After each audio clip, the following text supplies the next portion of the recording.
ইটের ভাটা বন্ধ ছিল 12 বছর, কিন্তু প্রতি রাতে আমি ইট টানার শব্দ শুনতাম। প্রশ্ন ছিল সেখানে কাজ করছিল কে। আমি সেখানে কাজ নেওয়ার আগে লোকালরা শুধু একটা কথাই বলেছিল, রাতে কিছু শুনলেও দেখার চেষ্টা করিস না।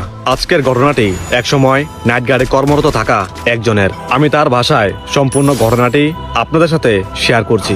ঘটনাটা 2017 সালের শীতকালীন সময় মুন্সিগঞ্জের এক প্রান্তে দলেশ্বরী নদীর কাছেই বহু বছর ধরে বন্ধ থাকা একটা ইটের ভাটায় আমি নাইট গার্ডের কাজ নেই। আমার বয়স 30-এর কাছাকাছি। কাজটা পেয়েছিলাম পরিচিত একজনের মাধ্যমে, একটা পুরনো ইটের ভাটা পাহারা দেওয়ার। ভাটাটা অনেকদিন ধরে বন্ধ, নতুন কোনো কাজ শুরু হবে, তাই মালিক চেয়েছিল যেন কেউ রাতের বেলায় থাকে। ভাটাটা গ্রাম থেকে একটু দূরে, হেঁটে যেতে 10 থেকে 15 মিনিট সময় লাগে। চারপাশে খোলা জায়গা, ঝোপঝাড় আর শুকনো জমি। প্রথম দিন যখন গেলাম জায়গাটা খুব সাধারণই মনে হয়েছিল। পুরনো চুল্লি, ভাঙা টিনের ঘর, ছড়িয়ে ছিটে থাকা ইট। দিনের আলোয় কোথাও ভয় লাগেনি। প্রথম 2 রাত একদম স্বাভাবিক কেটেছে।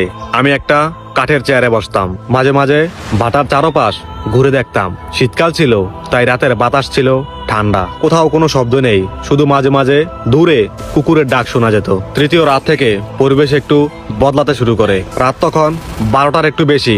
আমি চুল্লির কাছ দিয়ে হাঁটছিলাম, হঠাৎ খেয়াল করলাম ভাটার ভেতরের মাটিটা যেন নতুন করে নড়াচড়া করছে, অথচ দিনের বেলা কেউ আসেনি। ভাবলাম হয়তো কোনো পশু ঢুকেছিল। বিষয়টা তখন তেমন গুরুত্ব দেইনি। পরের রাতে আমি স্পষ্টভাবে শুনি, মনে হচ্ছিল কেউ ইট টানছে।